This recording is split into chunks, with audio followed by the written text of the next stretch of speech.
पहिले ब्राह्मण पळू गेले लोभे सुरपण केली मुली ब्राह्मणाचे मांस खाऊ लावले ती देखील लक्ष्मी कथेचं अनुसंधान ग्रंथकर्ते श्री संत एकनाथ महाराज या ठिकाणी सांगतायत. शूर्पणखा विषय असतात महाराज आणि ते असणारी शूर्पणखा आत्ताच नाक आणि नाक कापलं होतं लक्ष्मणानं तरी सुद्धा विषयाची आवड आणि मांस भक्षण करणं प्राण गेला तरी माणसं चिटकून राहतात महाराज सुटत नाही तिथून. जन झाले संसाराचे दासर आणि आपल्या लक्षामध्ये येत आपल्याला कळतच नाही. तसं शूर्पणखेची अवस्था आहे. मरायची वेळ आली तरी सुद्धा ब्राह्मणाचं मांस खाण्याची इच्छा तिच्या मनामध्ये आहे. ब्राह्मणाने आकांत केला रामचंद्राचा दावा केला काय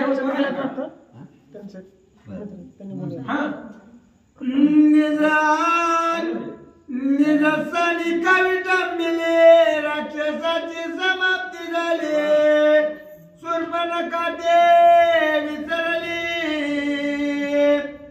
बक्षू आले तुझे मांसा आणि शूर्पणखा विसरून गेली. विसरले तयार थोर झाली आणि विसरून गेली महाराज. शूर्पणखा स्वतःचं नाक कापलेलं आहे आणि सगळी राक्षस मारले जनस्थानामधले. एकही राक्षस भगवंतांनी ठेवलं नव्हतं. एवढी हानी झालेली होती ती सगळं विसरली आणि ब्राह्मणाचं मांस खायला शूर्पणखा आले. कमचे आम्ही जगी गळ वडले तमळे याऊनी शूर्पणखेची बोली हसू आले तुझे मांसा आणि शूर्पणखेला भुली पडली. ती विसरली आपलं नाक कापलेलं आहे. 14,000 सहित आपले भाऊ गेले सगळं विसरली. मासे पकडताना आपण ते असणाऱ्या त्या पाण्यामध्ये आमिष दाखवतो माशाला. त्याच्या असणाऱ्या गळ्याला कणिक वगैरे दाखवतो आणि ती मासा जाळ्यामध्ये अडकवतो. कशाला बघून? कणकीला बघून. जसं तो मासा त्या कणकीला बोलतो तसा द्विज मांसासाठी असणारी शूर्पणखा भुलून गेली. वाटोळं किती झालं ती लक्षात आलं नाही. स्वतःचं नाक गेले भाऊ गेले 14,000 गेले हे सगळं विसरली. लोभ आहे आणि ते असणाऱ्या मांस भक्षण करण्यासाठी शूर्पणखा निघाले. बापवीची यांची आवडी नाटवती दुःख कोळी विद्रोणी मरण ओढी विजय गोडी वाढविती आणि विषयांची आवडी आहे. आपण विषयामध्ये गुरफटतो पण आपल्या लक्षात येत नाही. संसारामध्ये सुखच नाही महाराज. आळंदीच्या मालकाचं म्हणणं आहे लटिका व्यवहार सर्व हा संसार. सगळं खोट्यामध्ये आपण अडकलोय. मग खरं काय आहे? खरं भगवंत आहे. त्या भगवंताला विसरलोय. नाथ महाराज सांगताय ते आपल्यासाठी शूर्पणखेसाठी उभी नाही. ते विषयांची आवडीमध्ये ते गुंतलेले आहे. आपली तीच अवस्था झाली आहे आणि दुःख कोटी या विषयामध्ये. किती दुःख आहे? कोट्यामध्ये दुःख आहे. सुख इथं आहे का? मग सुख एकाच ठिकाणी. तुका म्हणे माझे हेची सर्व सुख पाहिन श्रीमुख आवडीने भगवंताचं मुखचंद्र पाहणं हे सुख आहे. हे सुखाला आपण विसरलो आणि विषयाची आवड मनामध्ये धरलो आणि मग पट्ट्यामध्ये दुःख आपल्या पाठीमागं लागतंय. मग आपण म्हणतो आम्हाला सुखच भेटणार. सुख इथंच आहे बाकी कुठंच नाहीये असं नाथ महाराज सांगतात. तैची शूर्पणखा जान बक्षुधावे ब्रह्मणा लक्ष्मणे सोडणी आम्हाना दोन्ही कानाची दिले. आणि शूर्पणखा आली होती ब्राह्मणाकडं. ब्राह्मणाने रामाचा दावा केला. सांगितलं रामचंद्रा तुम्ही शरणागताचं रक्षण करता. मग रामाने लक्ष्मणाला सांगितलं होतं जा जनस्थानातली सगळी मारले. मग ब्राह्मणाला त्रास देणारा बघ. आणि म्हणून रामाच्या आज्ञेवरून लक्ष्मण आला होता. लक्ष्मण मारामारीमध्ये पटाई, एक नंबरचे रागीट स्वभावाचे. फक्त त्यांना आज्ञा मिळली की लक्ष्मण गेले, शूर्पणखेचं कान आधीच नाक कापलेलं होतं, त्याच्यानंतर दोन्ही कर्ण कापून टाकले. करू नये स्त्रियाचे हनन, हे पाळिले श्रीराम वचन, इथे जलित दोन्ही कान, पलाये मान शूर्पणखा. रामचंद्रांनी सांगितलं होतं धर्मशास्त्र, करू नये स्त्रियेचे हनन. कोणी सांगितलं? रामाने सांगितलं. आणि पहिल्यांदा ताठिकेला कोणी मारलं? परत ताठिकेचं काय काम नव्हतं महाराज. ही शूर्पणखीची पुढे लई काम आहे. ताठिकेचं काम नव्हतं म्हणून मारून टाकलं. पण शूर्पणखीचे अफाट काम आहे, तिला मारल्यावर कसं बहुनीची गिराईक आहे आणि त्याला महागारी पाठवलं पुन्हा धंदा होईल का? भगवंताचा धंदा आहे तो. घेऊन या चक्र गदा हाची धंदा करीतो. भक्त राखे पायापासे, दुर्जनाशी संवारी. हे बहुनीचं गिराईक होतं शूर्पणखा, म्हणून मारली नाही. म्हणून रामानं शास्त्र सांगितलं लक्ष्मण मारशील, हिला मारू नको, हिच्यापासूनच आपल्या कार्याला सुरुवात आहे म्हणून सोडून दिलं आणि कान कापून टाकले. राक्षस बल्ल्याचं वेग येऊन शूर्पणखा पाहिजे विमानी, लंकाहून आणू लक्ष्मण, जीव घेऊन पळाले. आणि मग ज्यावेळेस कान कापले म्हणले आता ही बाबा आलाय, आता लय अवघड आहे. लक्ष्मण त्यानं आधी नाक कापलंय, आता कान कापलंय, आता जर ह्याच्या पुढे राहिले तर मारूनच टाकतंय. त्याच्यामुळे जे राक्षसांच्या पत्न्या होत्या 14,000 राक्षस, खरदूषण, त्रिशरा, त्यांच्या बायका सगळ्या विमानामध्ये घातल्या आणि लंकेच्या दिशेनं शूर्पणखा निघाले.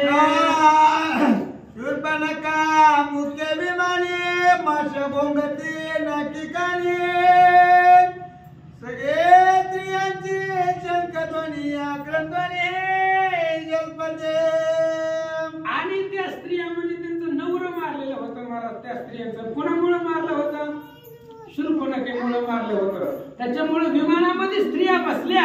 आता त्याचं नाकही कापलेलं, कानही कापलेलं, नाका कानाभोवती तोंडाभोवती माशा भोंगत होत्या आणि अशी शूर्पणखा विमानामध्ये बसली. बाकीच्या स्त्रिया आता बाया ग बसत असतात का महाराज? त्यांचं नवरं मारलं होतं. त्याच्यामुळे ती आरडून रडून शूर्पणखेबद्दल काय सांगतात ऐका. येते माराविल्या राज्याचा ताटी, पुढे माराविला कोट्यान कोटी, हत्ती पडतली उपराटी, रावणा संकटी घालावया. काय म्हणू लागल्या बाया महाराज? ह्या बाईनं इथं कोट्यानं कोटी राक्षस मारले, 14,000 राक्षस.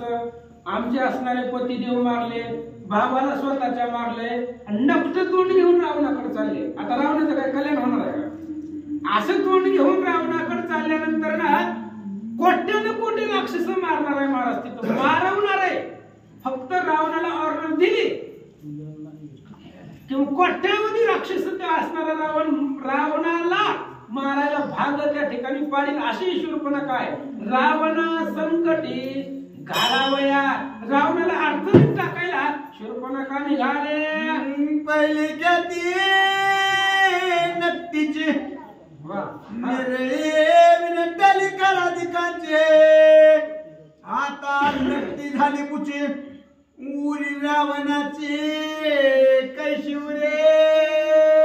विमानामध्ये ते असणाऱ्या विधवा बाया बोलू लागल्या. पहिली ख्याती ह्या नक्तीनं केली. खरं दूषण त्रिशराला मारलं. काळाचा सुद्धा धाक होता. त्या दूषण तर किती त्याच्यामध्ये ताकद होती. रावण घाबरत होता त्या दूषणाला. एवढी ताकद त्या दूषणाकडे होती. आणि अशी 14,000 सैन्य गजन मारली आणि आता नकट तोंड घेतलं, नाकन कान कापलेलं, रावणाकडे चालले. आता रावणासहित सगळ्याला मारविलं असं विमानामध्ये ती बाया बोलू लागल्या. वाढविली काही 14 केली होय राक्षस समूळे रावण सकुळी निर्दावया आणि ह्याच शूर्पणखेनं सगळं वाटोळं केलंय आणि नकट तोंड घेऊन चालले राजा रावणाकडे.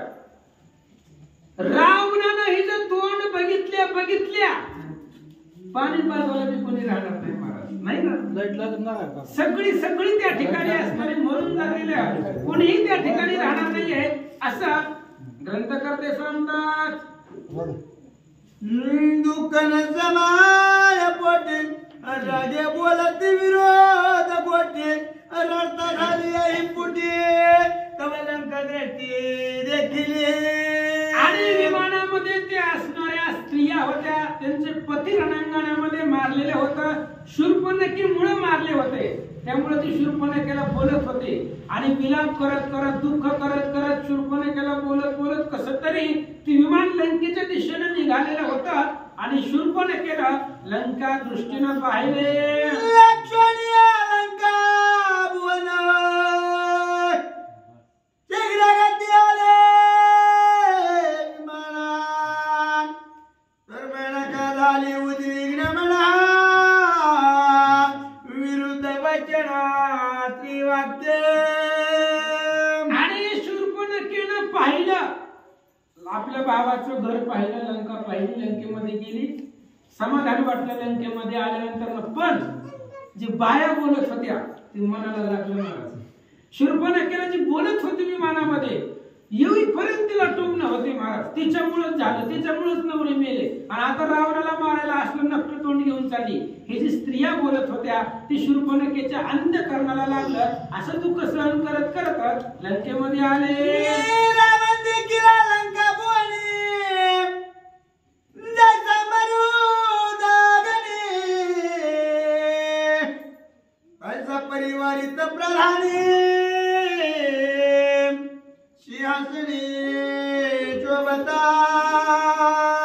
आणि शूर्पणखा गेल्याबरोबर विमानामधून उतरले. राजा रावणाला पाहिलं. इंद्र अमरावतीमध्ये आपल्या मरुदगणासोबत देवगणासोबत बसावा तशा पद्धतीने जी काही प्रधान होती रावणाचे सगळे प्रधानमंत्री सोबत रावण सिंहासनावरती बसलेला नकटीनं पाहिला. रावण देखता दृष्टी विमानी एकाची बोंब उठे रावणे विमान देखत दृष्टी केली नक्की शूर्पणखा. रावणाला बघितल्या बरोबर विमान रावणाच्या समोर आलं. सगळी उतरली विमानामधून. रावणाला बघितल्या बरोबर आरडायला सुरुवात केली महाराज. आणि आरडायला लागल्यानंतर ना शूर्पणखा विमानातून उतरली, रावणाच्या समोर गेली. रावणाने शूर्पणखेला पाहिलं, मनामध्ये दचकला.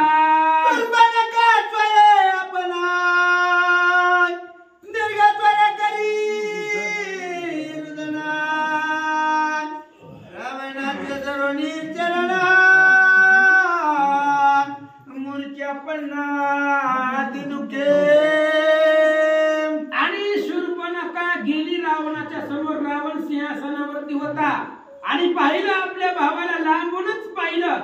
भावाला बघितल्या ढसाढसाने रडायला लागली शूर्पणखा महाराज. खूप दुःख झालेलं होतं. आणि रावणाच्या पायावरती तिनं डोकं ठेवलं. मोठा भाऊ होता, भावाच्या पाया पडायला काय अडचण नाही, पडली पाया आणि मग रडू लागली. आणि जे दुःखित गारण आहे सांगू लागले. न्यायचा कोण महाबळी नाशिकाचे दोन्ही समूळे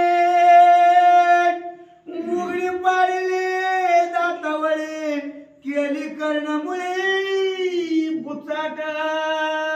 रावणानं त्या शूर्पणखेकडे पाहिलं, दचकला महाराज रावण. रावणाने विचार केला, आईसा कोण आहे बळी? कोण एवढा बलवान? माझी बहीण आहे, हलक्याची बहीण आहे काय ती? राजा रावणाची बहीण आहे. त्रिभुवनावरती ज्याची सत्ता आहे त्या रावणाची बहीण आहे. आणि माझ्या बहिणीचं नाक कान कापणारा, तिचं दात उघड पाडणारा असा जगामध्ये कोण आहे? असं रावण बोलू लागला.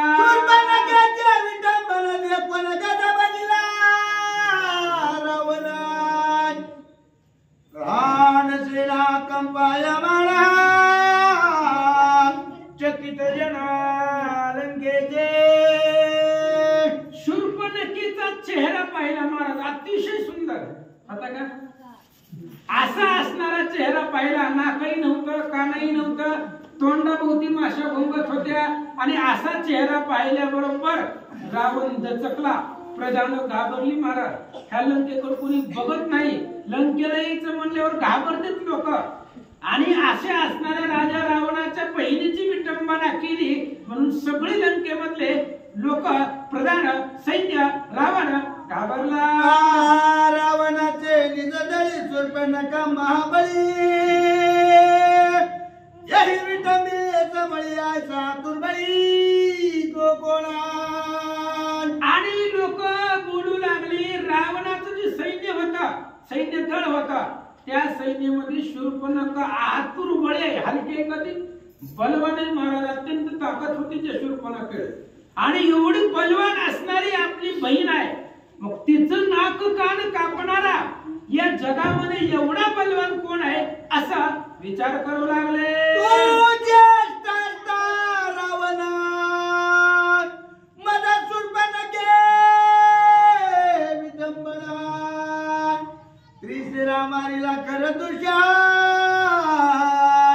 अरण कंदने श्रीरामे. रावणाने विचारलं दिदीला, दिदे सांग म्हणलं अशी अवस्था तुझी कुणी केली. तिने सांगितलं, दादा काय सांगायचंय, तुझ्यासारखा भाऊ माझ्या पाठीशी आहे, आणि तुझ्या जीवावर आम्ही त्रिभुवनामध्ये कुठे मी जातो, घाबरतो का? रावणाची बहीण आहे म्हणल्यावर कोणी सुद्धा जवळ यायला लोक घाबरते. आणि अशाच असणाऱ्या घमंडीवरती तुझ्या बळावरती मी गेले जनस्थानाला, तिथं राम नावाचा आतुर बळी आहे. त्यानं काय काय केलंय दादा, काय काय सांगायचंय? खर दूषण त्रिशरा 14,000 सगळ्यांना मारून माझं नाक कान कापून टाकलं.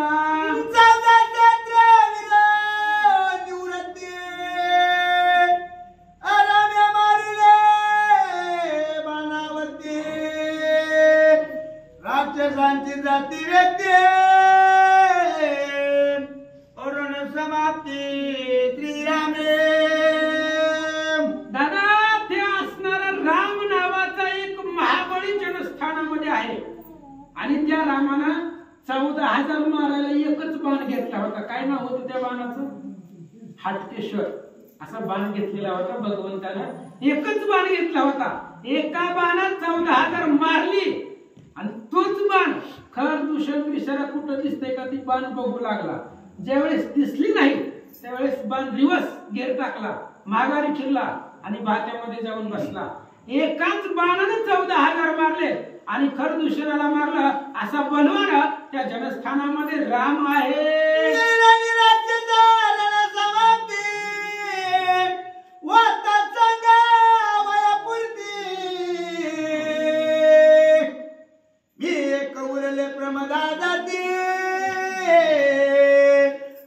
शास्त्र उक्ते सोडिले. आणि त्या असणाऱ्या शूर्पणखेने सांगितलं, दादा जनस्थान आपलं होतं, खर दूषण त्रिशरा हे आपलेच भाऊ आहे, आपल्या नावावरती ते असणारं जनस्थान होतं. पण त्या रामानं त्या 14,000 सहित तिघांना मारलं. दादा तुला सांगायला सुद्धा कोणी शिल्लक ठेवलं नाही. फक्त मी स्त्री आहे म्हणून त्या रामानं शास्त्र सांगितलं, शास्त्राला मध्ये घातलं, शास्त्राच्या बाजूनं माझा जीव वाचवला म्हणून तुला सांगायला मी शिल्लक राहिले असं शूर्पणखा बोलू लागले.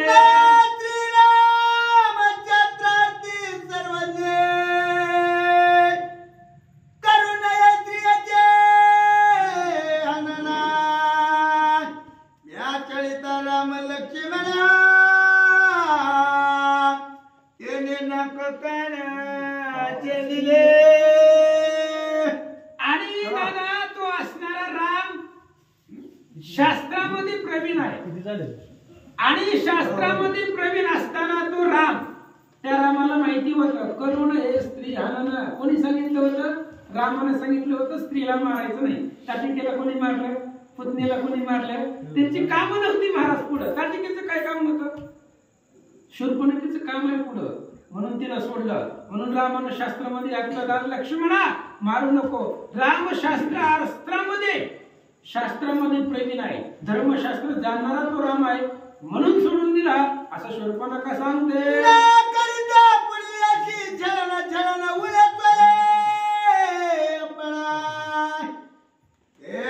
झाले प्रमाण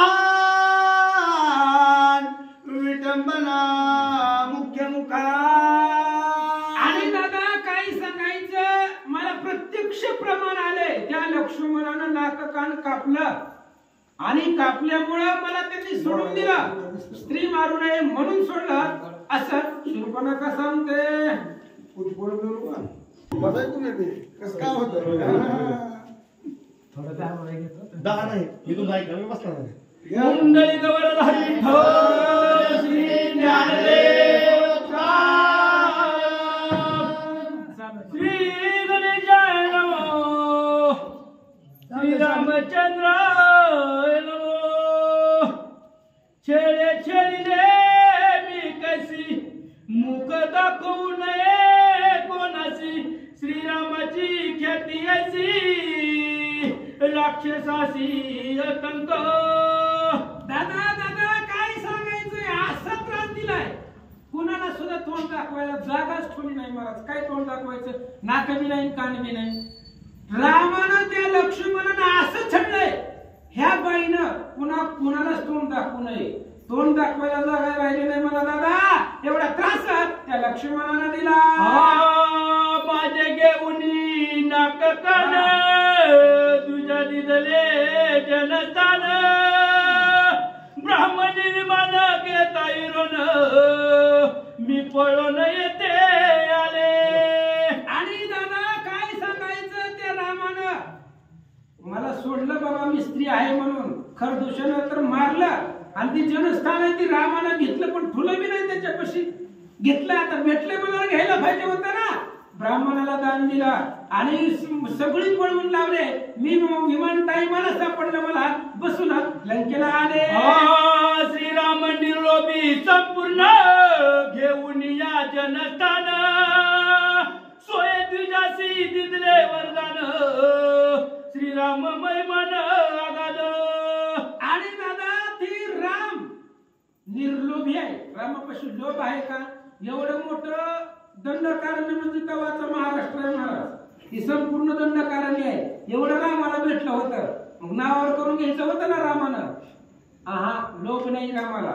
बघा वालीला मारलं, किष्किंधा सुद्धा रामाचीच होती ना. आता वालीला मारलं घ्यायला पाहिजे होती, पण सुग्रीवाला दिली. जनस्थान घेतलं ज्याचं त्याला ब्राह्मणाला दिलं. लंका घेतली ज्याची त्याला विभीषणाला दिली. आपल्या आपल्या अयोध्येचं राज्य. निर्लोभ ज्याच्या मनामध्ये लोभच नाही असा तो राम आहे. आणि ब्राह्मणाला त्या रामनामाचं महिमानं आघात आहे असं सांगतात. प्रताप तेजे श्री रघुनंदन तुझे घेऊन लंका भुवन. तेही सवेची देईल दान असे चिन्ह दिसत आहे. शूर्पणखेनं अंदाज काढला. आपण बी बघा कधी कधी अंदाज काढतो असं घडू शकतं.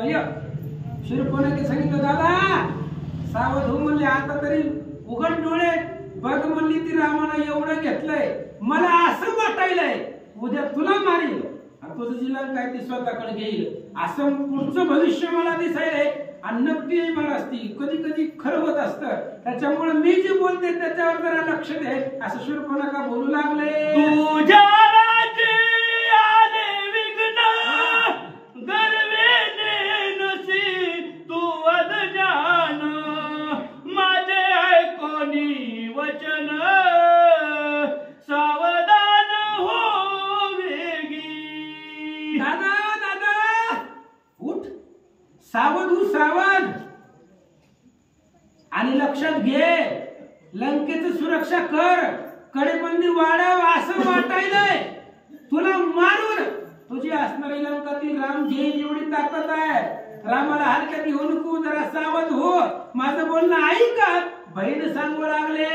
ऐकता शूर्पणखेची गोष्टी सोयवरी देखिला श्रीराम दृष्टी. तो राम आठविता पोटी थर काप उठी राव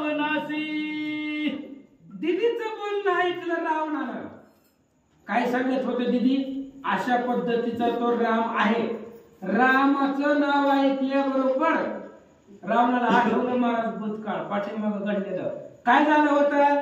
लग्नामध्ये आपण गेलो होतो, ह्याला बोलवलं होतं का?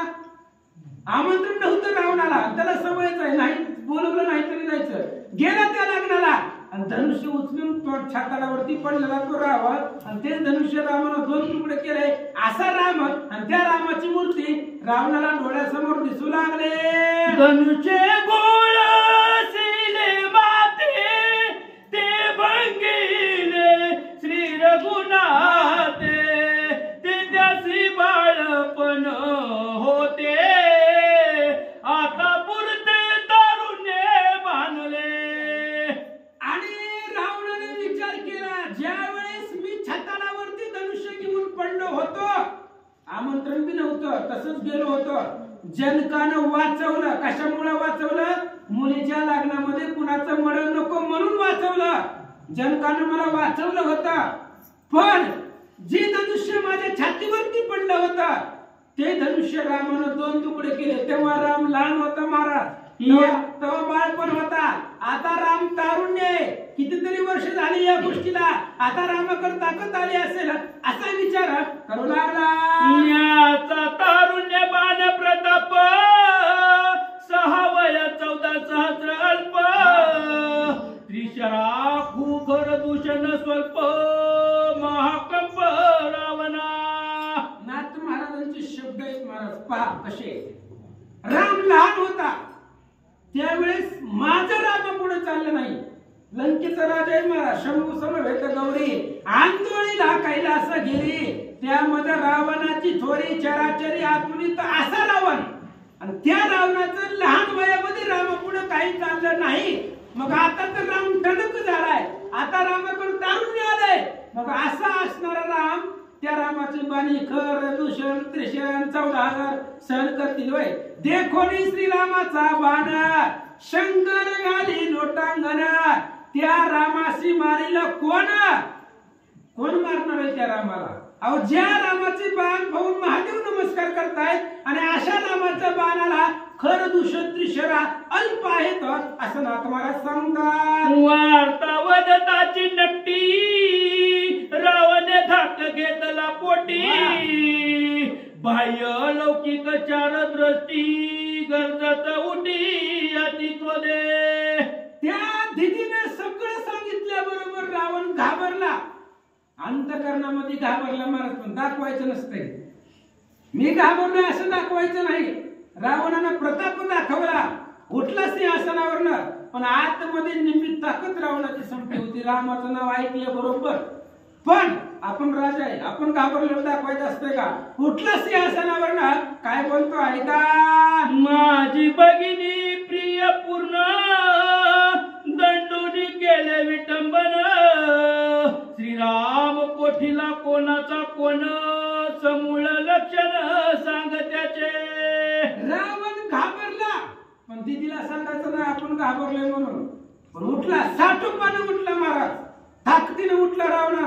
माझी बहीण आहे शूर्पणखा, माझी बहीण आहे. काळ कळी काळाला सुद्धा धाक आहे. आपल्या इथं बिन पगाराची निवडणूक कामाला ठेवलेत आपण, त्यांना पगार आहे का?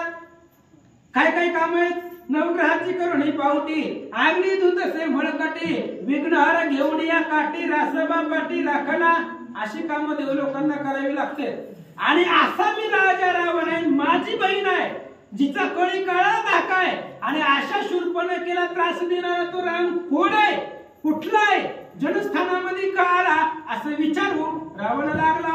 कोण वीर्य कैसी शक्ती किती सैन्य कोण सारथी, दंडकारण्यिका केली वस्ती आयुध्य किती श्रीरामा. रावण माहिती विचारू लागला शूर्पणखेला. बहिणीच्या अपमानाचा बदला म्हणून नाही, त्या रामाकडे किती ताकद आहे. जर गेलोच तर आपल्याला ऐकल का नाही. विचारलं तिने, तू गेली होती त्याच्याकडे, सांग त्या रामाकडे किती सैन्य आहे, किती सैन्य घेऊन आलाय तो, त्याच्याकडे किती ताकद आहे, किती बळ धैर्य वीर्य यश, किती त्याच्याकडे असणारे कीर्ती आहे, किती सैन्य आहे, किती असणारे रथ घोडे हत्ती, सांगा असं विचारू लागला. त्रिशुरा त्रिशुरा कानी खर दूषण मला वया काय कारण तुझ्या का केले विटंबन समूळ कथन मज सांगे. रामाने विचारलं, म्हणले काय कारण आहे खरदूषणाला मारायचं? राम कुठं आहे, कुठला आहे, तिथं कशाला आला जनस्थानामध्ये? जनस्थान आपल्या भावांचं आहे, तिथं यायचं काय कारण आहे? कशासाठी तो राम तिथं आला? का मारलं खरदूषणाला? काय संबंध आहे रामाचा मारायचा? असा विचारू लागला. रावण जो का लंकानाथ त्याने पुजिला श्री रघुनाथ त्याचे स्वरूप इतके भूत असे सांगत शूर्पणखा. आणि रावणानं विचारलं म्हणून सांगू लागली शूर्पणखा, जो राम आहे ब्रह्मांडाचा नायक आहे त्या रामाचं स्वरूप. शूर्पणखेचं भाग्य धन्य महाराज, राम बघितलाय डोळ्यानं, आपल्या स्वप्नात येत नाही, तिनं डोळ्यानं बघितलाय तो राम. आणि त्या रामाचं स्वरूप इत्यंभूत जसं डोळ्यानं बघितलं तसं रावणाला सांगू लागली, ऐका. शूर्पणखा मृत विटंबिनी क्रोध युक्त श्रीरामाचे निज व्रत असे सांगत यथान्वये. आणि शूर्पणखेला विटंबलं, जिला नाक आणि कान नाही ती दुसऱ्या नाक कानाचं वर्णन करू लागली. राम आहे त्या रामाचं असणारा जसं आहे स्वरूप वर्णन तसं रावणाला सांगू लागली, ऐका. श्रीराम श्याम अति सुंदर रमा रमणीय मनोहर सुस्वरूप सुख सागर ब्रह्म साकर श्रीराम. आणि सांगू लागली शूर्पणखा, राम जो आहे तो परब्रह्म स्वरूप आहे. मनोहर चेहरा मनाला हरवून टाकणारा राम आहे. रामाचं स्वरूप जर पाहिलं तर नाठवी ताण भूक ब्रह्म साकार श्रीराम. राम परब्रह्म आहे, पूर्ण ब्रह्म आहे. आणि असा असणारा राम रमणीय, रमा म्हणजे लक्ष्मी, लक्ष्मीला सुद्धा प्रसन्न करणारा, तिच्या सुद्धा मनाला रमवणारा आणि जगाच्या ठिकाणी जेवढे जन आहेत त्या जनाच्या अंतःकरणाला हरवून टाकणारा, डोळ्याला सुंदर असणारा असा तो राम आहे. शूर्पणखा सांगू लागले, कमल नयन कमल पत्र सुखे धन श्रीराम वक्त्र मुख देखिल्या निवती नेत्र सुख शृंगार श्रीराम. आणि रामचंद्राच्या डोळ्याचा विचार केला तर कमळासारखे डोळे आहेत महाराज. त्या रामाचा मुखचंद्र जर पाहिला तर डोळ्यांना दुसरं काहीच आवडत नाही. आता दृष्टी पुढे ऐसाची तूर आहे किंवा तुझी या दर्शनाचे सुख श्रीरामा तुझ अनओळखा भक्त जाणती सात्विका जे नैष्ठक व्रतधारी. अहो त्या रामाचं मुखचंद्र पाहिल्यानंतर ना सर्व इंद्रियाला समाधान भेटतं, अंतःकरणाला आनंद भेटतो. असा मुखचंद्र त्या भगवंताचा आहे. जटा मुकुट मनोहर चिर कृष्ण जिनांबर अजानु बाहु धनुर्धर बाण तुनिर अक्षय. रामचंद्राच्या जटा डोक्यावरची असणारी केस मोकळे सुटलेले आहेत. आजानु भाऊ ज्याचे असणारे हात गुडघ्यापर्यंत आहे असा असणारा तो राम आहे. आजानु भाऊ आहे. पाठीमाग अक्षय भात आहे.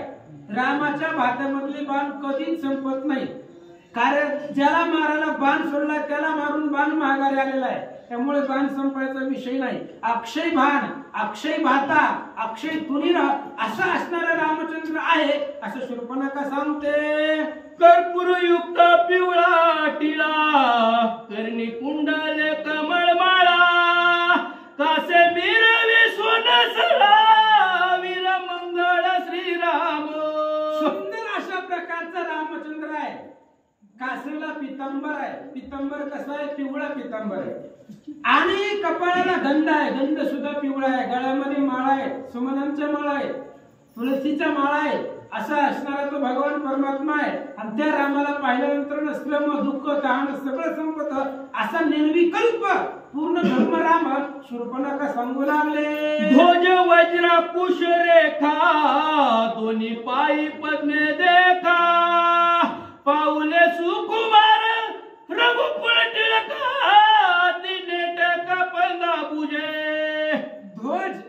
वज्र आणि अंकुश ही पायाची सामुद्रिक चिन्ह भगवंताचे आहे.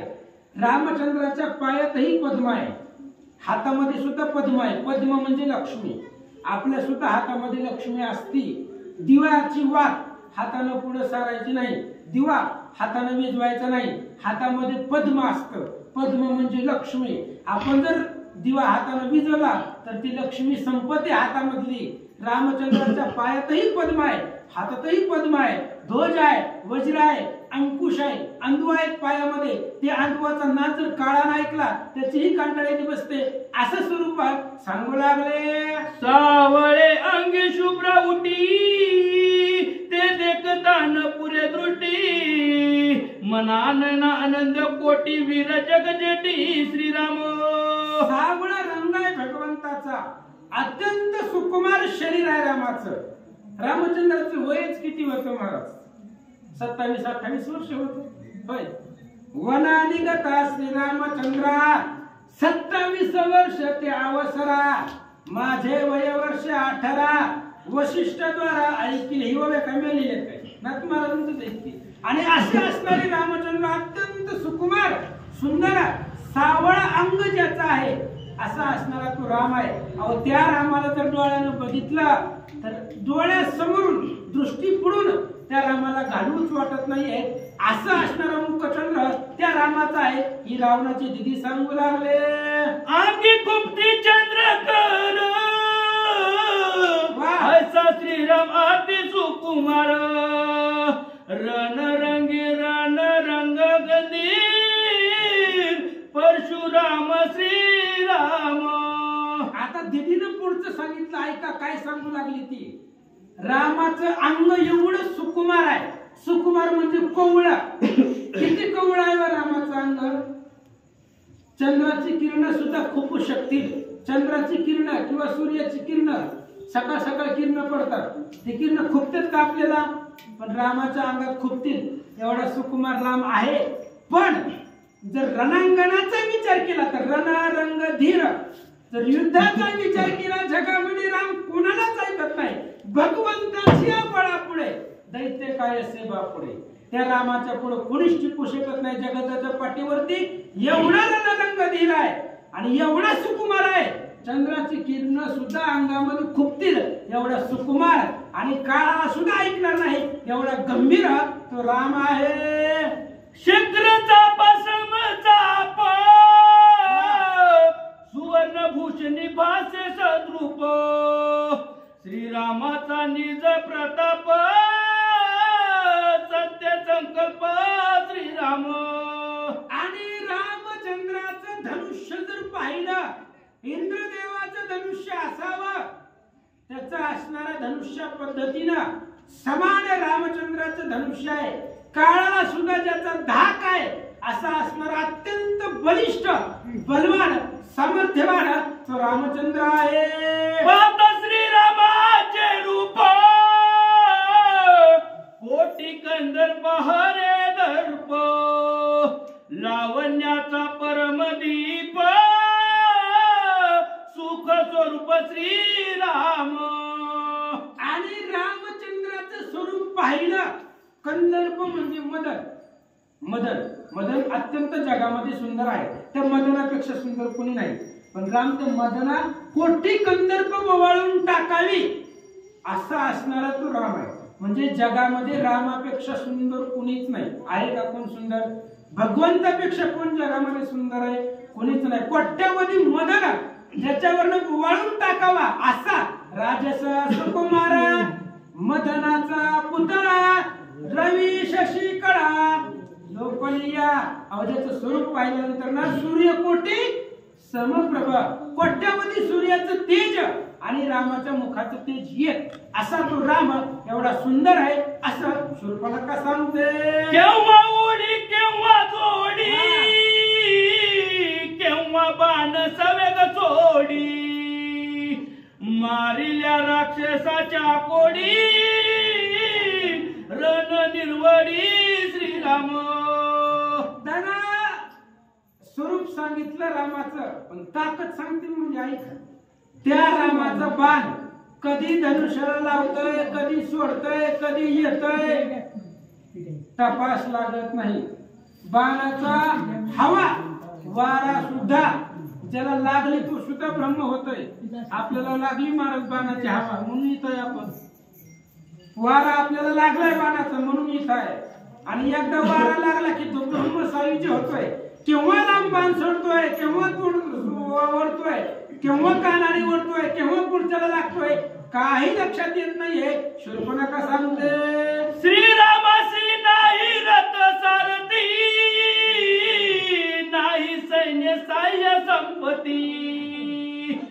श्रीराम एकला एक पदाती, राक्षस गाती आतंक. शूर्पणखा सांगते दादा ऐक रे बाबा ऐक. तू विचारलंय त्या रामाकडे किती सैन्य आहे? कोणी सुद्धा नाही. बघ रामाकडे रथ नाही, रामाकडे सारथी नाही, रामाकडे सैन्य नाही. एकला एक पदाती, नाही सैन्य ना सारथी. त्याने एवढी केली ख्याती, तुझी अपकीर्ती तू ऐक. दादा त्या रामाकडे सारथी नाही, सैन्य नाही, काही सुद्धा नाही. पण एवढी अथांग राक्षसाचा अंत करणारा तो राम आहे असं शूर्पणखा सांगते. त्रिशूराकर दूषणाशुर अनुव्रती 14 सहस्र. श्रीराम न घेता दुसरे शस्त्र, केला संवार बाणाग्रे. रावणा दादा त्या रामानं 14,000 मारली, आधी 3 मारली. पण रामानं दुसरा बाण हातामध्ये घेतला नाही. एकाच बाणामध्ये 14,000 मारलं. खरं दुष्यंत एकाच बाणामध्ये मारले. एवढं सामर्थ्य त्या रामाचं आहे. पुरुषाची जाती व्यक्ती, रणी श्रीरामे केली समाप्ती. बोंब सांगवया पुरती, तुम्हा प्रतिमी आले. दादा त्या जनस्थानामध्ये रामानं पुरुषाची जाती आणि व्यक्ती, पुरुष नावाचं कुणी ठुलच नाही. राक्षसामध्ये राक्षसाच्या कुळातला पुरुष नावाचं कुणीच त्या जनस्थानामध्ये ठुलं नाही. जाती व्यक्ती संपवली, कुणीच राहिलं नाही. म्हणून मी तुला सांगायला आले एवढा बलवान राम आहे. जैसा सांगितला श्रीरामचंद्र, तैसाची सखा सौमित्र. तोही रण रंग धीर, परमशुराती योद्धा. आणि त्या रामाबरोबर एकच जण आहे, त्याचं नाव लक्ष्मण आहे. जसं राम आहे तसाच लक्ष्मण आहे. दोघांमध्ये भेद नाही. जसं रामाचं स्वरूप आहे तसंच लक्ष्मण आहे. जेवढा रामाचा प्रताप आहे तेवढाच लक्ष्मणाचा आहे. दोघंही अभेद आहे. दोघाही मध्ये कुठल्याही प्रकारचा भेद नाहीये असं शूर्पणखा सांगते. समान बळा समान शिया, दोघे समान रूपे निर्मळ. दोघे सर्वार्थी अति कुशळ, दोघे प्रबळ रणमारा. आणि रावणा दोघांकडे समान ताकद आहे, समान बळ आहे आणि सर्व अर्थी प्रवीण आहे. राम सर्वार्थी सर्वज्ञ.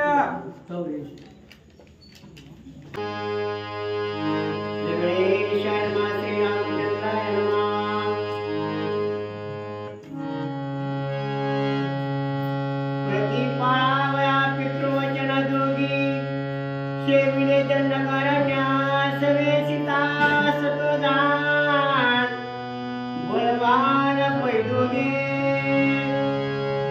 पुढे सांगायला सुरुवात केली. बहिणीनं म्हणले ऐक दादा, तुम्ही विचारलं होतं कुठून आलाय, कशाला आलाय, सगळं सांगते. म्हणजे आता एवढ्या दिवस तिथं राहिले त्याचं एवढं सगळे मिळत म्हणल्यावर सगळी माहिती काढून आणली, लिस्ट घेऊन आले. बघ सांगते ऐक. तो राम वडिलांचं वचन प्रतिपालन करण्यासाठी राम, लक्ष्मण आणि सीता त्यांची असणारी पत्नी 3 जण वनाच्या ठिकाणी वनवासाला आले असं सांगतात. लक्ष्मणा श्रीरामाचा भक्त अनन्य भावे अनुरक्ता, शेवे लागे नित्य रता, सावचित सर्वस्वी. आणि रामाचा भाऊ आहे लक्ष्मण. अत्यंत सावचित आहे तो लक्ष्मण. सावध आहे.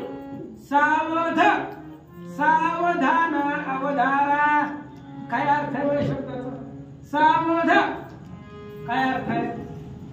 जाऊ द्या. स हा वध, त्याने सहाचा वध केला अशी सावध. आपल्याला नाही, आपल्याला सहानच त्रास दिलेला आहे. आपण सहाला त्रास देतो का? सहानच आपल्याला पिळून टाकलेला आहे. आणि असा असताना सावध आहे कोण? तो लक्ष्मण. रामाच्या भजनामध्ये सावधान आहे आणि रामाचा भक्त आहे. फक्त भक्त आहे का? अनन्य, जो रामापासून कधी वेगळाच नाही असं अनन्य भक्त, निस्सीम भक्त तो रामचंद्राचा आहे. तिथे सांगू लागले धावले करू जाता खरा मारिले 14 सहस्रवीर तैसे ते नव्हे मी पामर श्रीरामचंद्र नाशोरे. रावण विचार करू लागला. ऐका, रावणाच्या मनातले विचार आहेत बरं, लय अवघड असते. रावणाने विचार केला जशी ती उतावेळपणाने गेली. कोण? खरदूषण त्रिशरा. शूर्पणखेने सांगितलं की गेली. अरे पण पुढचा कोण आहे याचा विचार करायला पाहिजे का? सापाला बिळ करून मारायचं असते का? विचार करत नाही महाराज. आपलं कसं आहे, बघूतच म्हणून जाते तर मार खाऊन येते. खरदूषणाने विचार केला होता का? त्यांचा ताकदीचा अंदाज होता का त्यांना? तसं मी पामर आहे काय? त्यांच्यासारखं मूर्ख आहे काय? जी तशी अचानक अविचारपणाने गेली तसं मी विचार करून जाईल, प्लॅनिंग करून जाईल असं रावण बोलू लागला. ऐसे विचारून रावणे नाही केले धावणे शूर्पणखेचे कराळे जीवे प्राणे उपेक्षिले. ऐसे विचारोनी रावणानं असा विचार केला. कसा? जी खरदूषण मूर्खपणानं गेली तसं आपण जायचं नाही. आपण गेलो तर आपण टिकणार नाही, रावणाला माहिती होता. असा विचार रावणानं केला आणि जी काही दिदी सांगत होती त्या दिदीकडे लक्षच दिलं नाही महाराज. तिला काय बडबड करा तेवढं बोल. तिचं बोलणं ऐकलंच नाही रावणानं. जीवे प्राणी उपेक्षिले. उपेक्षिले म्हणजे त्याच्याकडे लक्षच दिलं नाही रावणानं. काय बोलायचं ती बोल. आपापल्या कामामध्ये मग्न राहिला. तिचं ऐकलंच नाही. दिदीने ओळखलं आपल्या भावाला काय आवडतं. कोणी रावणाचे चिन्ह शूर्पणखाती भावया त्याचे मना काममोहना प्रतिपादी. शूर्पणखेला माहिती होतं आपल्या भावाला काय आवडतंय. हे जे 80,000 आहेत ते काय लग्न करून आणले का होते? चांगली दिसली की उचलायचं घरात आणायचं. काममोहन प्रतिपादी.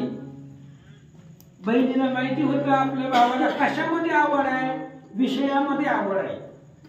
स्त्रियामध्ये ते असणाऱ्या राजा रावणाला आवड आहे. मग रामाची ताकद त्यानं नाही लक्षामध्ये घेतली. माझं गाणं माझं बोलणं उपेक्षून टाकलं. मग आता रावणाला आवडतंय काय?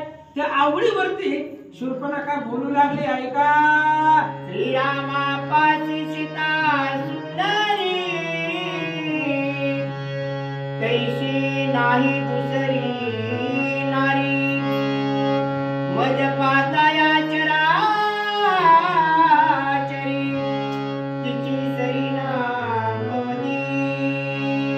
शूर्पणखेने विषय चेंज केला महाराज, बदलला. ते जाऊ दे म्हणलं, आपलं नाक कान गेलं तर जाऊ द्या, खरदूषण मेले तर जाऊ द्या. विषय बंद केला शूर्पणखेनं आणि सांगितलं दादा त्या रामापाशी एक स्त्री आहे आणि ती एवढी सुंदर आहे. मी बघितल्या जगामधल्या. आणि अजून एक वैशिष्ट्य सांगतो. एक स्त्री दुसऱ्या स्त्रीचं वर्णन कधीच करत नाही. करते का कधी? कधीच करत नाही. तिला आपणच सुंदर वाटतो. पण शूर्पणखेनं करायला सुरुवात केली. तिने सांगितलं दादा त्या रामाकडे एक सुंदर स्त्री आहे. मी जगामध्ये एवढे हिंडले पण त्या सीतेसारखी जगामध्ये कोणीच सुंदर नाहीये असं शूर्पणखा सांगू लागले. रमा उमा नपवे सरी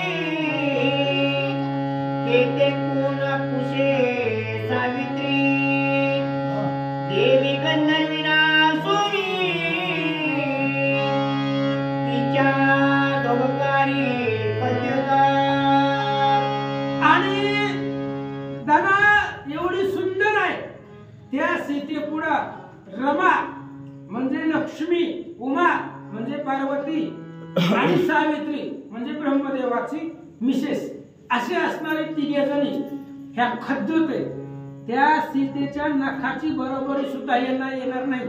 ऐकलंय आपण लग्नाच्या विषयामध्ये सीता फिरत होती तर तिचा जो साडी आहे पदर त्या पदराचा उजेड लोकांवरती पडत होता. लाईट नसताना फुल उजेड कशाचा पदराचा. अशी जी सीता आहे त्या सीतेच्या सुंदरतेची बराबरी जगामध्ये कोणतीच स्त्री करू शकत नाही. एवढी सुंदर सीता या रामापाशी आहे. पद्मिनी स्त्रिया मृदू शरीरा त्यावनी तिचे नखे आईशी सुंदर सुकुमार मनोहर जानकी. आणि दादा ती असणारी सीता अत्यंत सुंदर आहे. पद्मिनी स्त्री असतायत नागकन्यांना पण पद्मिनी म्हणतायत. आणि अशा असणाऱ्या स्त्रिया अत्यंत सुकुमार आहेत. अत्यंत सुंदर असणारा सुकुमार त्यांचं असणारं शरीर यष्टी असते तशा पद्धतीने ती सीता आहे. दादा त्या सीतेला जर बघितलं तर मनाला हरवून टाकेल अशी सुंदर सीता त्या रामापाशी आहे. हानमान गुणलक्षणा भगवीत निज लावण्य तिचे देखता चिरदना मूर्छा पण गंधर्व. तिचे देखताची बदल असते. आणि रामा तिचा चेहरा जर पाहिला तर मदन सुद्धा मूर्छेवर पडेल. आणि एवढी सुंदर आहे ती असणारी अत्यंत लावण्याचा गाभा आहे.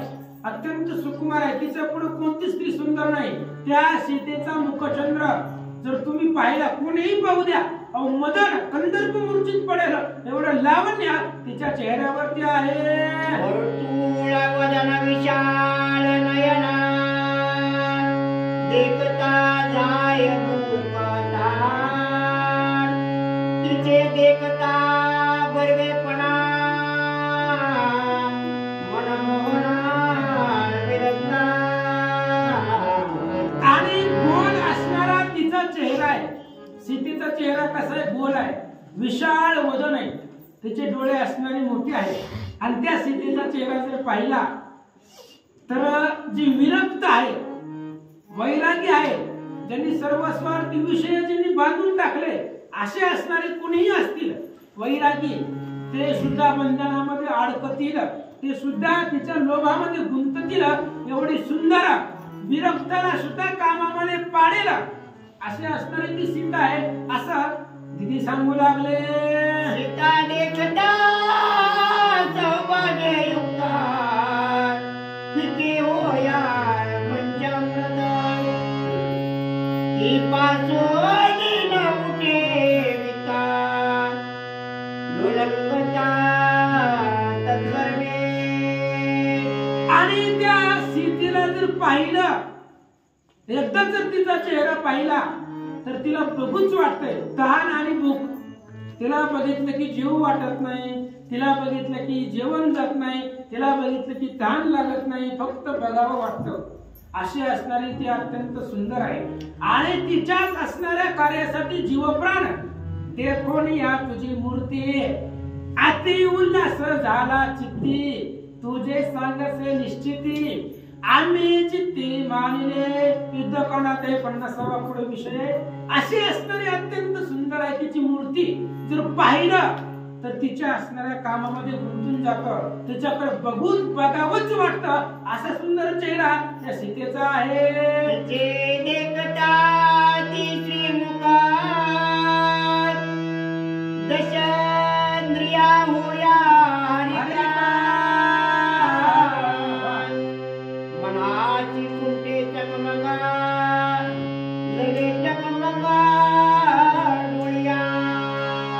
दादा त्या एकदा सीतेला जर पाहिलं बरं एकदा डोळ्यानं अरे तुझ्या डोळ्याला दुसरं काहीच आवडणार नाही. डोळ्याला टकमक टक फक्त टकमक डोळ्याला लागेल. दुसरं तुला काही सुद्धा आवडणार नाही. पंचामृत आहे ते सुद्धा फिक्क पडेल. ते एवढी असणारी सुंदर, अमृताला सुद्धा फिकं पाडणारी एवढी सुंदर ती स्त्री आहे. फक्त एकदा डोळ्यानं बघ असं शूर्पणखा सांगू लागले. श्रीराम वनवासी वितराग योगी सीताना शोभे त्याचे अंगी हे तव भार्या दुर्योगी तिशी तू न बघी लंकानाथा. गोळीचा भावार्थ लक्षात घ्या बरं ना तुम्हाला. जर मी का टाकली असं शूर्पणखेचं म्हणणं आहे बरं का. शूर्पणखा असे म्हणते, दादा कुठं सीता आणि कुठं ती राम वनामध्ये फिरणारा, एवढी सुंदर सीता त्या रामाला शोभत नाही. आता श्रीमंतीचा आणि त्या असणाऱ्या सुंदरतेचा काय संबंध आहे? श्रीमंती आणि सुंदरता काय संबंध आहे? आपण म्हणतो बघा, काय श्रीमंताला शोभणारी मुलगी गरीब घराण्यामध्ये काय संबंध? सुंदरता आणि श्रीमंती याच्यामध्ये काय फरक आहे? काय संबंध आहे? काय सुद्धा नाही. पण शूर्पणखा सांगते, दादा कुठं ती सीता कुठं ती राम, वैराग्यासारखं फिरणारा, त्याला घालायला कपडे नाही ती अशी सीता त्या रामाला शोभत नाही. रामाला न शोभणारी सीता मग काय करा, उचलून लंकेमध्ये आणा, तुम्हाला शोभलं असं दिदी सांगू लागले. ते देखिया पाठी सत्य माणसे माझी गोष्टी ही पडावी तुझ्या दृष्टी हे माझ्या पोटी वर्तत.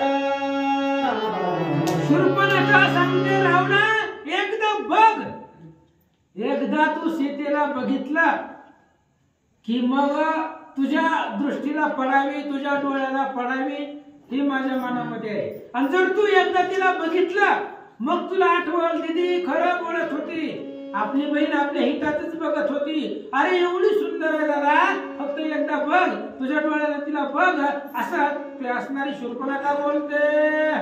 बुद्धिपूर्वक सीता पाहावी अनर्गयांना जेव्हा मनसी तुझे वचन साक्षेपे प्रयत्न करशिला. शूर्पणखा सांगते, रावणा स्वतःच्या बुद्धीच्या ठिकाणी विचार कर आणि बुद्धीपासून ती सीतेला बघ. बुद्धीपासून जर तू सीतेला पाहिलं तर मला असं वाटतंय, मी फक्त सांगितलंय, पण त्या सीतेचा जर विचार तू केला, मी जे आता बोलले त्या बोलण्यावरनं बुद्धीनं जर तू विचार केला तर असं वाटतंय की तू स्वतः जाशील आणि त्या सीतेला घेऊन येशील. तिला पकडण्यासाठी, तिला आणण्यासाठी तू अथांग प्रयत्न करशील. फक्त बुद्धीच्या ठिकाणी जोर दे आणि ते सीतेचं स्वरूप मी सांगितले तसं आठवा असं शूर्पणखा बोलते. सीता सांगता शूर्पणखेसी स्वयंवरी देखली होती जैसी चापे गोमटी लावण्य राशी कैशी मनसी ठसावली. ह्या शूर्पणखेनं सीतेचं नाव घेतल्याबरोबर रावणाला आठवलं पाठीमाग आपण गेलो होतो लग्नाला आणि ज्या लग्नामध्ये सीता दिसत होती, चाफे गोरटी अत्यंत सुंदर असणारी ती सीता लग्नामध्ये जसं बघितली रावणानं तीच चेहरा समोर दिसला. महाराज आठवण करून दिली शूर्पणखेनं. बुद्धीच्या ठिकाणी सीतेची आठवण झाली आणि आठवण झाल्याबरोबर तिला आठवलं रावणाला लग्नामध्ये जशी दिसत होती तशीच सीता त्याची मूर्ती डोळ्यासमोर उभी राहिले. ऐकता शूर्पणखेचे वचन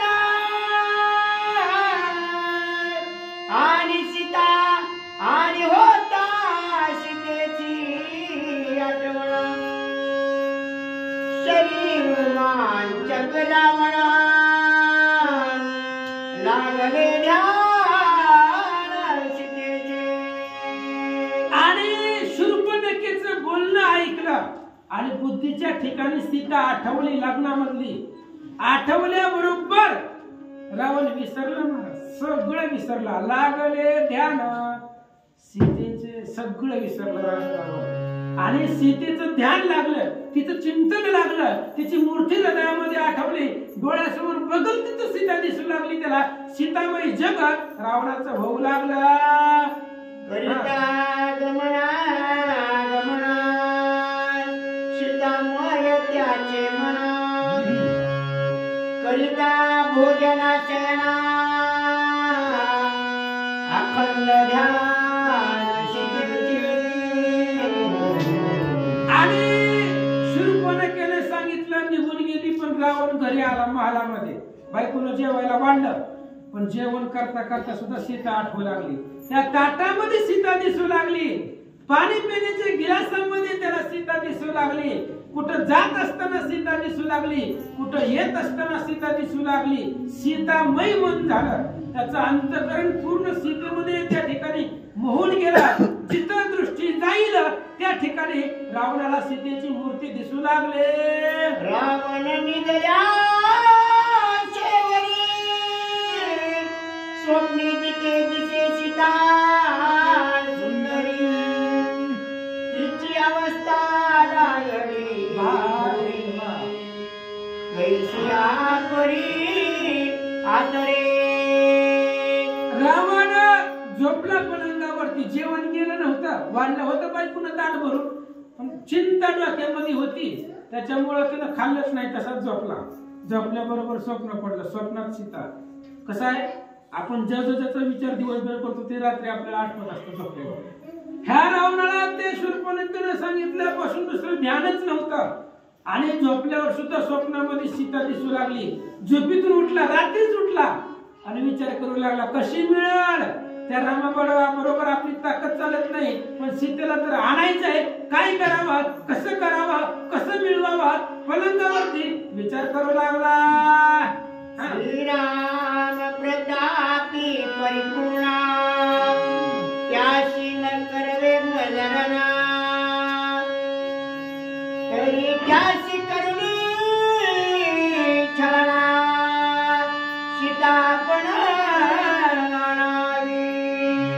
रावणानं विचार केला. अर्ध्या रात्री पलंगावरती ठरवलं, उद्या सकाळी काही बी करायचं, पण सीता लंकेत आली पाहिजे. मग काय करायचं, रामापुढे ताकद चालत नाही. रावणानं आधीच हार मानली होती. परत रामापुढे आपली ताकद चालत नाही. लहान होता राम, लग्नाच्या वयाचा, तेव्हा त्याची ताकद पाहिली होती. म्हणून एकदा त्याच्या ताकदीचा अंदाज घेतलाय. आता रावणापुढे आपली ताकद चालणार नाही. मग सीता तर मिळवायचंय, उद्या सकाळी सीतेला लंकेत आणायचंय. मग कसं आणायचं प्लॅनिंग करू लागला. छळनिया रघुनंदना त्यासी आणावी रामणा करुणे देऊन ये जना गोष्टी प्रधाना सांगू नये.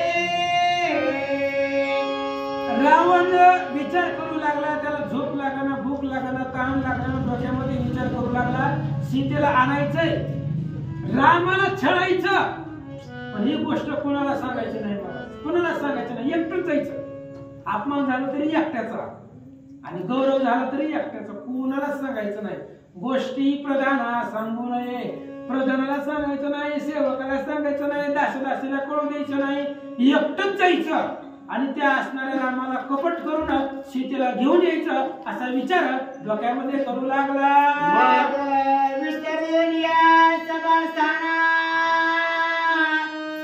रावणाला निजगुणा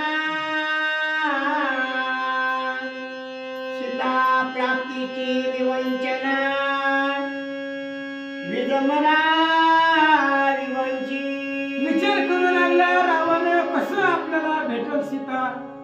विवंच्या मनामध्ये त्या असणाऱ्या सीतेविषयी चिंता आहे. आपल्याला सीता तर आणायची आहे, पण तिच्या नवऱ्यापुढे आपली ताकद चालत नाही. नवरा समोर असताना आपण आणू शकत नाही. मग काय करावं लागेल. सभेविसर सभा बंद केली, जागेवर बंद, स्टॉप. आला घरामध्ये, विचार करू लागला कसं करावं, त्या सीतेला कसं प्राप्त होईल, आपल्याला सीता कशी मिळेल, काय करावं विचार करू लागला. मित्रान लागे सेजाता आता सरती पाचार ईर्ष्याच करी अजिरारत निघे लंकनाथ मारीच्या पाशी. रावणाने विचार केला आपल्याला ही गोष्ट गुप्त करायची आहे. आपल्या प्रधानाला कळू द्यायचं नाही आपण कुठं चाललोय काय कुणाला कळू द्यायचं नाही. एक रथ, त्या रथाला गाढव होते, त्या गाढवाला भूतासारखी तोंड होती, असं असणारा गाढव, आणि त्या गाढवाला तोंड भूताची, पिशाच्या बदल खर काय चांगलं असणार आहे का त्याचं. आज घेतला सारथी एक घेतला आणि मामा मारीच नावाचा जो आहे, लोक मामा म्हणतात पण मला नाही वाटत मामा लागत असेल, कारण तू ताटिकेची मुले, ताटिका रावणाची बहीण आहे, काय नातं लागतंय बघा. मारीच होता, त्या मारीचा कळ रावण निघा. हा मारीच रावणा भेटी गोष्टी माया मृगाची कामिक दृष्टी दोघे येती पंचावटी सीता कुरटी हरणार. आता उद्या काय होईल नाथ महाराज सांगतात. आतुरता लागलेली असते ऐका. मारीचा पण राजा रावण येईल, मारीचाला सांगल की हरणाचं रूप घे, आणि हरणाला मारायला रामचंद्र जाते. पण श्रोते लोकांना वाटत बायकोच्या सामन्यावर गेला, आपण सहज म्हणतो हरणाच्या पाठीमुळे गेलो, तुम्हाला भाजी आणायला काय व्हायला लागले, दुकानात जावा किराणा घेऊन या, बायका सहज बोलताय. तर रामाला भगवंतानं पत्नीचं ऐकलं, तुम्हाला काय झालं. पण एक सांगतो महाराज, सीता फक्त बायको नाही, आणि जर फक्त बायको असती तर रामासाठी वनवासाला आली नसती. फक्त बायको नाही, मग आहे कोण. सीता केवळ नव्हे पत्नी, परम भक्त शिरोमणी, चरण चाली आली वनी, सेवेला गुणी श्रीरामा. फक्त बायको असती तर 14 वर्ष अनवाणी पायानं वनवासाला आली नसती. भक्तामध्ये रत्न आहे, अहो किती भक्त आहे. आता लहान लेकरांना जरी विचारलं की बाबा रामाचा सगळ्यात जवळचा भक्त कोण आहे, तर काय उत्तर देईल ते. बजरंगबली, हनुमान आहे ना, मान्य आहे ना सगळ्याला. पण तोच हनुमान सीतेचा भावार्थ पाहतो, आणि मग हनुमंताच्या तोंडातलं वाक्य आहे, आम्ही म्हणवितो राम भक्ता, हे प्रेम नाही आम्हा हातात, धन्य जानकीचा भावार्थ इसी रघुनाथ तुष्टला. मग एवढी भक्ती त्या सीतेची रामावरती आहे, मग तिच्यासाठी हरणाच्या पाठीमागे गेला म्हणून झालं काय. लागता श्रीरामाचा बाण मारीच पावेला मरण, मरता मरता करील छळणा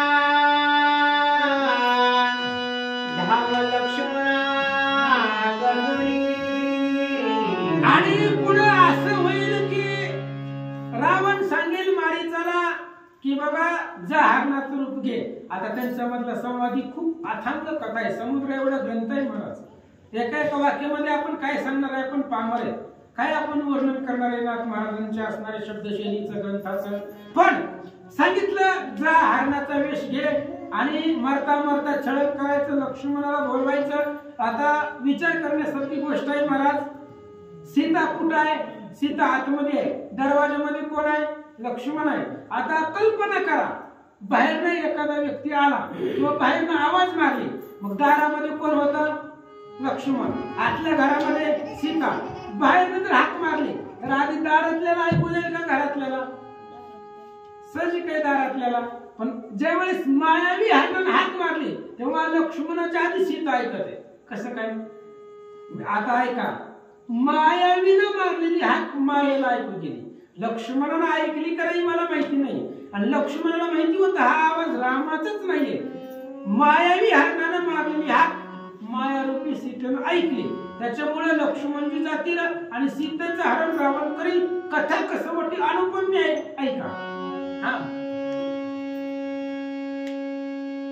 मोडून धनुष्या शिरता जटायू जिनुनी लंकाना.